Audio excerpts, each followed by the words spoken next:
नमस्कार दोस्तों, राधे राधे, हरे कृष्णा। चीगोज रेसिपीज में एक बार फिर से आप सबका स्वागत है। तो आज बात करेंगे पोष के महीने की कि ये पोष का महीना कब आता है और इसकी पूजा विधि क्या होती है इस महीने में, और किस देवता की पूजा करनी चाहिए, और दान हमें क्या देना चाहिए, और अगर हमारा भोजन भी जो है क्या होना चाहिए।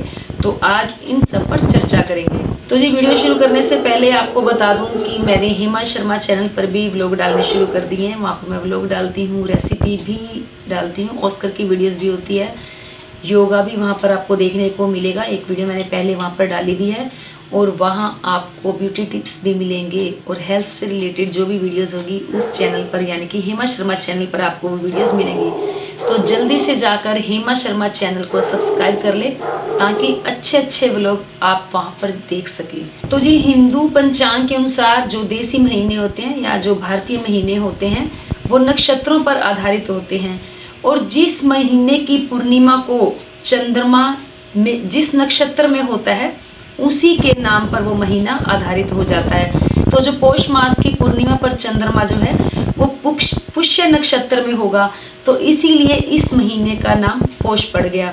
तो पौष के महीने में ठंड बहुत ज़्यादा पड़ती है, तो खान पान का भी विशेष ध्यान रखना चाहिए। और पौष के महीने अभी आगे आप लोगों को बताऊंगी कि हमारा खान पान कैसा होना चाहिए। तो पौष के महीने में सबसे पहले पूजा विधि की बात कर लेते हैं कि किस देवता की पूजा अर्चना की जाती है। तो पौष के महीने में भगवान सूर्य देवता की पूजा अर्चना की जाती है। तो भगवान जिनका जो सूर्य कमजोर होता है कुंडली में, अगर वो पौष के महीने में पूरे महीने सूर्य भगवान की पूजा अर्चना करते हैं, उनका व्रत करते हैं, तो उनके मान सम्मान में वृद्धि होती है। और जो उनकी कुंडली में सूर्य दोष होता है, सूर्य कमजोर होता है, तो वो सूर्य की स्थिति भी जो है वो अच्छी हो जाती है।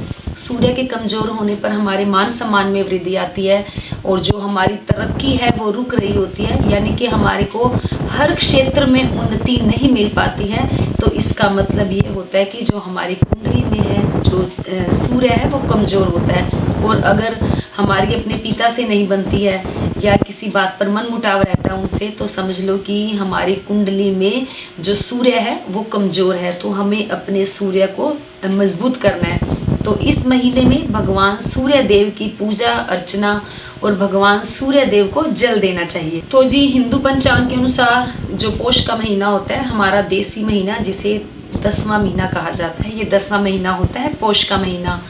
तो इस महीने में सूर्य देव को जल अर्पित करते हैं तो हम तेजस्वीवान बनते हैं, हमारे अंदर एक अलग ही ऊर्जा आती है और हम पूरे साल स्वस्थ रहते हैं। तो जी ये तो मैंने आपको बताया कि सूर्य को जल देना चाहिए। तो सूर्य को जल देने की जो विधि है उसकी वीडियो कल आप लोगों को मिल जाएगी, कल दोपहर तक ही मिलेगी।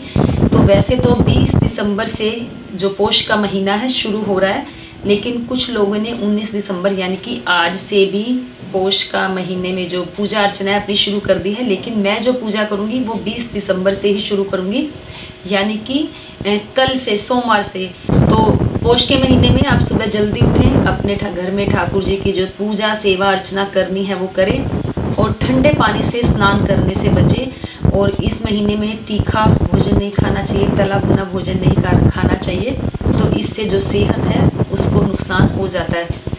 तो फिर पूजा अर्चना करने के बाद आप सूर्य भगवान को जल देंगे। सूर्य भगवान को जल देंगे आप एक तांबे का लोटा लेंगे, छोटा लोटा लें, ज़्यादा बड़ा भी नहीं होना चाहिए, क्योंकि अगर वो सूर्य भगवान को जो तांबे के छोटे लोटे में जल देंगे तो वो तो किसी गमले के अंदर ही पानी चला जाएगा। लेकिन जो भी हम सूर्य को जल देंगे उसका जो पानी है पैरों में नहीं आना चाहिए। बेहतर यही होगा आप किसी घर के अगर पास कच्ची जगह है तो वहाँ जाकर सूर्य को जल दे दें, नहीं तो घर की बालकनी में अगर आपको सूर्य को जल देना, जैसे मुझे तो घर की बालकनी में सूर्य को जल देना होगा, तो उस सामने मैं एक गमला नीचे रख दूंगी, उसके बाद सूर्य को जल दूंगी।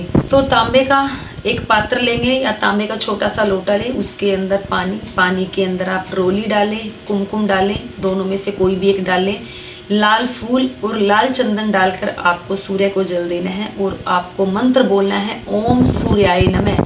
तो जब आप सूर्य को जल दे रहे होंगे तो जो पानी की धार जा रही होगी, तो उस धार में से आपको सूर्य को देखना है।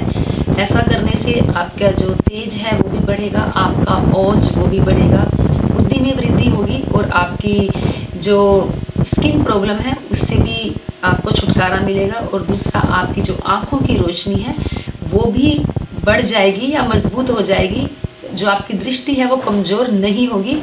दूसरा, कुंडली में जो सूर्य की स्थिति कमज़ोर है तो वो भी मजबूत हो जाएगी।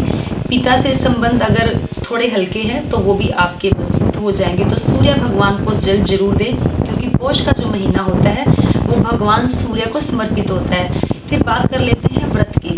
तो जी, पौष के महीने में भगवान सूर्य के व्रत भी किए जाते हैं। कुछ लोग पूरे महीने ही व्रत करते हैं। पूरे महीने अगर व्रत करने हैं तो दिन ढलने से पहले आप एक टाइम भोजन कर लें। लेकिन जब भी रविवार आए, यानी कि जब भी संडे आएगा, तो संडे के दिन आपको बिना नमक वाला भोजन करना होगा भगवान सूर्य के निमित्त। तो बिना नमक वाला भोजन आपको करना होगा। तो कुछ मीठा बना लें, उसी का भोग लगाएं और उसको फिर आप स्वयं ग्रहण कर लें। और दान भी आपको मीठे का ही देना होगा। तो पौष के महीने में आपका जो व्रत है वो मैंने आप लोगों को बताया कि इस तरीके से करने हैं। अगर 4 रविवार आते हैं तो चारों रविवार आपको व्रत करने होंगे। अगर पूरे महीने आपको व्रत करने हैं तो पूरे महीने आप एक टाइम भोजन नमक वाला खा सकते हैं। लेकिन संडे के दिन आपको जो भोजन करना होगा वो भोजन आपको करना होगा बिना नमक वाला। और वैसे भी पौष के महीने में कम से कम नमक का सेवन करना चाहिए। ज़्यादा नमक का सेवन करने से जो हमारा सूर्य है वो कमज़ोर हो जाता है। तो वैसे भी अपनी दिनचर्या में जो नमक है वो कम से कम खाएं। फिर बात कर लेते हैं कि हमें दान क्या देना है। तो जी, पौष के महीने में ठंड बहुत ज़्यादा पड़ती है, तो अन्न का दान दें। ऊनी कपड़ों का दान आप इस महीने में जरूर दें। तो जी, पूरे महीने अगर आप स्वयं भी लाल और पीले कपड़ों का धारण करते हैं तो कहते हैं कि भाग्य में वृद्धि होती है। दूसरा, जब भी आप अपने घर में सुबह की पूजा करें और शाम की पूजा करें तो अपने घर में आप कपूर का दिया जरूर लगाएं। सुबह भी पूजा करने के बाद कपूर जरूर जलाएं और शाम को भी, जब दोनों समय मिल रहे होते हैं, गोधूली वेला जिसे बोला जाता है, जब आप संध्या आरती करते हैं उस दौरान भी आपको अपने घर में जो कपूर है उसको जलाना है। कपूर के जलाने से एक तो वहाँ से नकारात्मकता जाएगी और एक जो अच्छी खुशबू का माहौल है वहाँ पर बना रहेगा। तो जी, पौष के महीने में अगर हम पूरे महीने नियमित रूप से सूर्य भगवान की पूजा अर्चना करते हैं तो पूरे साल भर हम स्वस्थ और तेजवान बने रहते हैं। तो यही थी छोटी सी पूजा विधि जो मैंने आप लोगों को बताई, क्योंकि पौष का महीना कल से ही लग जाएगा। तो जिन लोगों को वीडियो अगर थोड़ी लेट भी मिलती है तो उसी दिन से वो सूर्य को जल देना शुरू कर दें। और वैसे तो पूरे साल ही सूर्य भगवान को जल अर्पित करना चाहिए। कुछ लोग बोलते हैं कि कितने बजे तक जल अर्पित कर सकते हैं। तो जी, वैसे तो 12 बजे से पहले पहले सूर्य भगवान को जो जल है अर्पित कर देना चाहिए। लेकिन उससे पहले आपको कुछ खाना भी नहीं चाहिए। हाँ, पीने की एक अलग बात है कि जैसे आपने बिना नहाए चाय पी ली या नहाकर चाय पी ली, वो एक अलग बात है। लेकिन सूर्य भगवान को जल देने से पहले कुछ भी खाना नहीं चाहिए। तो जी, पौष के महीने में भगवान को तिल और चावल से बनी खिचड़ी का भोग लगाने से कहते हैं कि हम पूरे साल तेजस्वी बने रहते हैं और हम ऊर्जावान बने रहते हैं। तो थोड़ी सी खिचड़ी रोज़ बनाएं, उसमें थोड़े से तिल का तड़का डालें और ठाकुर जी को भोग लगाएं और उस तिल और खिचड़ी का दान भी दें तो हमारे स्वास्थ्य के लिए अति उत्तम होगा और जिनको हम देंगे उनके लिए भी अति उत्तम होगा। तो बस ये थी छोटी सी पूजा विधि। कोई खास भेद नहीं है पूजा विधि में, बस सूर्य भगवान को समर्पित होता है पौष का महीना। तो सूर्य भगवान के मंत्रों का ज़्यादा से ज़्यादा उच्चारण करें, सूर्य भगवान की ज़्यादा से ज़्यादा पूजा करें। ओम सूर्याय नमः या ओम आदित्य सूर्याय नमः मंत्रों का उच्चारण लगातार करते रहें। एक माला तो आप रोज़ करें ही करें। और जब आप सूर्य को जल दे रहे होंगे तब भी आपको ओम आदित्य सूर्याय नमः या ओम सूर्याय नमः मंत्र का जाप करना है। और जहाँ पर आप खड़े होंगे वहाँ पर खड़े खड़े ही घूमकर आपको एक परिक्रमा करनी है। तो ये था आपको पौष के महीने में पूजा विधि क्या है। सिंपल सी है, साधारण सी है।